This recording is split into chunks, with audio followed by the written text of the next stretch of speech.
Olá pessoal, bem-vindos a mais um episódio da Zombie TV, uma overdose de cultura geek. O meu nome é Ricardo Trindade, sou nerd de serviço e como puderam ver estou aqui num cenário um bocadinho diferente. Porquê? Porque hoje vamos falar de Verões Felizes, volume 1 e volume 2 e estes dois volumes têm que ser apreciados assim, com o sol, ao ar livre, porque esta história, ou estas histórias, são uma homenagem ao verão, são uma homenagem às férias, e então não podia fazer um episódio de outra maneira a não ser assim. São publicados em Portugal pela Arte de Autor, capa dura. E do que é que trata estas histórias? Estas histórias contam a vida, as peripécias, as aventuras de uma família belga, a família Falderro, e peço desculpa pelo assassinato do nome desta família. O que é engraçado é que a história desta família é sempre contada em anos diferentes e sempre nas férias. Nós vamos conhecendo vários elementos da família principal, mas também elementos que estão à volta desta família como estranhos que se vão cruzando no caminho desta família no verão. Engraçado é que estas histórias são contadas de uma forma não linear, ou seja, cada volume tem duas histórias e as duas histórias são sempre de anos diferentes e são sempre desordenadas. Ou seja, o primeiro volume tem a história 1973 rumo ao sul, 1969 a Calheta. O segundo volume tem a história 1962, Menina Estéril, 1980, O Repouso do Guerreiro. Vai ter um terceiro volume agora em 2021, que será 1979, Feliz Natal, Querida Família, que é a única história que se passa no Natal. Okay? Uma das frases muito importantes que retrata o que se passa aqui é dita num destes dois álbuns, que é: nós no inverno vivemos na Bélgica, mas no verão vivemos nas férias. É algo mais ou menos deste género que retrata na perfeição o que se passa aqui. Mas vamos falar do primeiro volume. O primeiro volume tem a história rumo ao sul. Basicamente, lá vão eles, rumo ao sul, passando sempre pela fronteira, cumprimentando os guardas da fronteira, que eles já conhecem. Depois vamos, no segundo volume, a ver uma história que explica como é que eles conheceram aqueles guardas, e vão sempre sem destino. É ir para baixo, até à praia, e pelo caminho vão acampando, vão encontrando riachos, vão encontrando estranhos. E neste volume específico nós conhecemos logo a família toda. Temos Pierre, o pai, que também é ilustrador, a tentar subir na carreira. Temos Maddie, a mãe, que trabalha numa loja de roupa. Temos a mais velha, que é a Julie. Temos depois a Nicole, que é a única que tem o cabelo escuro, sai ao pai, e é rechonchudinha. Depois temos o Louis, que é o miúdo, o único rapaz, e é muito introvertido e amante de banda desenhada. E depois temos a pequena Pepette, que é a bebé da família, que eu adoro e apaixonei-me por esta personagem, de tão engraçada que ela é, tão fofinha que ela é. Nesta história eles vão rumo ao sul. Pierre tem o seu irmão em casa, porque Pierre é de origem espanhola. Aliás, ele e o irmão são espanhóis. Ele adotou o nome Pierre, mas o nome dele é Pedro. E tem a sua cunhada doente. Depois isto acaba por ter um final um bocadinho triste, que eu também não quero estar aqui a desenvolver muito. Interessante é que eles vão de férias, mas os pais da família, Maddie e o Pierre, estão para se separar. E será que se reconciliam? Será que não? Muito engraçado é que esta história começa com eles mais velhos juntos, portanto nós percebemos que eles fazem as pazes eventualmente, e eles falam de um Chucky, e depois percebemos que o Chucky era um animal imaginário, um esquilo gigante que eles tinham, que os miúdos tinham como animal de estimação imaginário. E ele acaba por aparecer mesmo, e isso ao longo destas histórias vemos que a imaginação dos miúdos também ganha vida. A Estéril, que é a Quatrelle, que no segundo volume tem uma história própria, há uma parte que eles imaginam que ela está a voar, e isso é representado visualmente, o que é muito interessante vermos o ponto de vista das crianças. Há uma história que é a Calheta, que é a segunda história, que se passa em 1969. Eles, sem querer, durante a noite, sem verem muito bem, acabam por acampar no quintal de um casal já idoso. Eles acabam por ficar amigos, passam lá uns dias, e depois esse casal idoso, o senhor tem um irmão que vive no sul, e então olha, diz assim: Pierre, vais assim para este sítio assim assado, o meu irmão está lá a trabalhar, é pescador, e há lá uma praia espetacular, uma praia selvagem que tu vais adorar. E lá vão eles, e depois encontra lá o tal pescador, o irmão desse senhor onde eles acamparam no quintal, e ele está sempre bêbado e é um bocadinho até atiradiço, mas é bastante engraçado. Nesta segunda história, a Calheta, nós vemos que a família tem um avô, os miúdos têm um avô, só que não aparece na história de 73, portanto, será que ele morreu? E fica assim um gosto amargo na boca de pensarmos nisso. O que é engraçado é que a Calheta, a história, mostra a Maddie como estando grávida. Tanto que a Nicole conta a toda a gente durante a história toda que a mãe está grávida. Só que na história anterior, em 73, ela diz que, quando está a discutir com o marido, o caso do divórcio e da vida difícil que ela tem tido, que teve um aborto, e nós ficamos sem saber, será que o aborto é esta gravidez que ela está a ter na história a calheta, ou é a Pepette que está na barriga dela?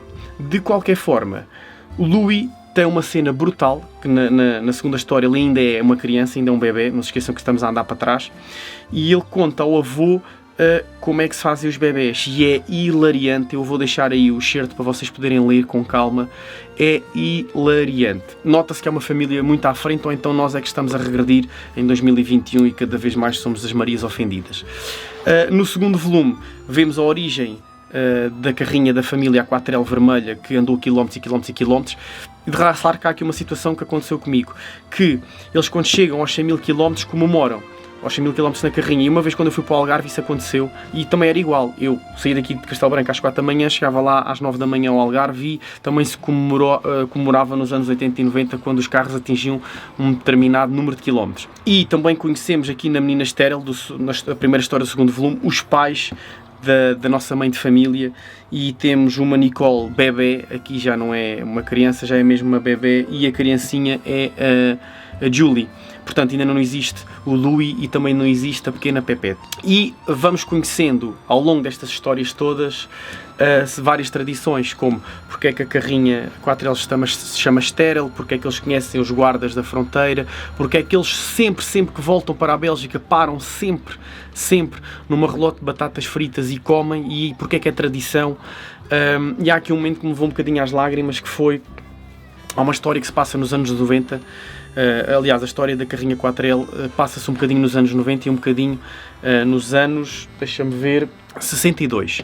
Porque nos anos 90 eles vendem a carrinha. Neste caso já são os dois protagonistas, os dois pais de família idosos. A única que vive com eles é a pequena Pepette, que agora é uma adolescente rebelde. E eles vendem a carrinha, finalmente vendem aquela velha carrinha, e depois nós voltamos atrás e vemos como é que eles ganharam a carrinha, quando é que eles a compraram, porque é que a batizaram com aquele nome. E depois o comprador, encontra um cartãozinho na carrinha debaixo de um tapete que tem os carimbos todos daquela relote de batatas fritas, que se eles enchessem o cartão ganhavam um prémio. E fiquei nostálgico.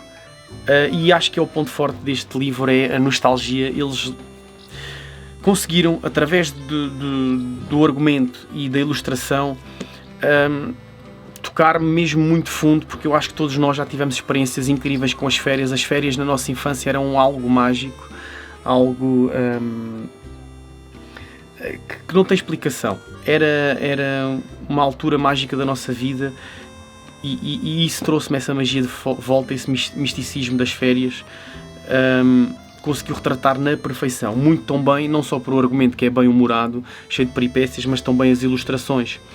Lafebre faz um trabalho incrível, fez muito lembrar o trabalho de Kyle Baker, que é um ilustrador que tem umas ilustrações muito semelhantes às dos Looney Tunes, os originais, e aquelas expressões todas exageradas que eles têm, fez muito lembrar estas ilustrações de Jordi Lafebre. É incrível, isto é obrigatório para qualquer amante de banda desenhada, sejam vocês amantes deste género ou não. Eu não estou a brincar, é algo incrível, e eu já tinha dito isto antes e volto a dizer, foi a melhor obra que eu li em 2020.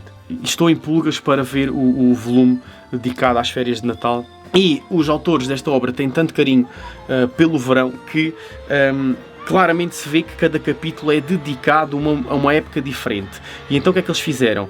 Eles introduziram músicas como parte integrante e importante das histórias. E então no início de cada capítulo vocês têm uma lista das músicas que são referenciadas ou cantadas em cada história. Portanto, o ideal e o que eu aconselho é: vão ao YouTube, façam uma playlist das músicas e ouçam enquanto estão a ler isto. Vai fazer toda a diferença. Eu acho que não existe nenhuma playlist feita no Spotify, mas se algum de vocês quiser ter o trabalho de fazer, estejam à vontade, porque é incrível vocês lerem as histórias com as músicas daquela época específica, ok? É incrível. E isto também me fez lembrar algo da minha infância, que foi esta série, que provavelmente alguns de vocês não conhecem, que é o Verão Azul.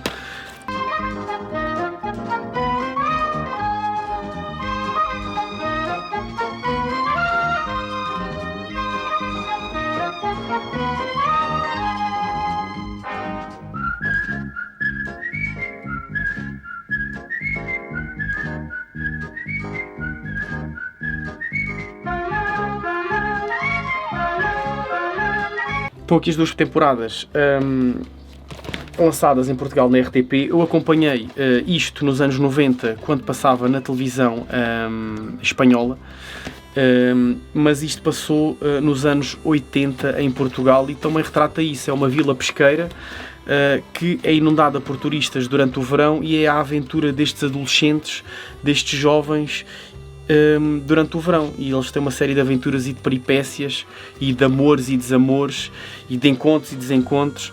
E um dos episódios mais tristes desta série é quando o verão acaba e eles se separam todos e apenas só 2 ou 3 pessoas deste largo elenco é que vivem naquela vila, e então ficam lá sozinhos a aguardar pelo próximo verão para se encontrarem novamente com os seus amigos que se foram embora e que voltaram às suas vidas. Pessoal, isto é obrigatório, é uma trip nostálgica incrível que eu acho que qualquer pessoa de qualquer idade vai se identificar com as aventuras que estão aqui a ser contadas. Muito mais eu podia contar. Eu divaguei bastante neste episódio porque é mesmo isso. Estas histórias fazem-nos divagar e voltar à nossa infância. É obrigatório. Foi a melhor coisa que eu li em 2021. Li muita coisa boa, mas esta destaca-se bastante. Esta é a minha homenagem a esta obra. Parabéns à Arte do Autor por ter publicado isto em Portugal, que eu desconhecia, e sou apaixonado por isto. É incrível. Pessoal, gostava de saber a vossa opinião sobre estas histórias. Podem deixar nos comentários e não se esqueçam, subscrevam o canal de YouTube, carreguem no sininho para receber as notificações. Eu sei que alguns de vocês não têm recebido as notificações, mas carreguem no sininho, ativem novamente, porque assim não perdem nenhum episódio. Bons filmes, bons jogos e boas leituras, e até à próxima.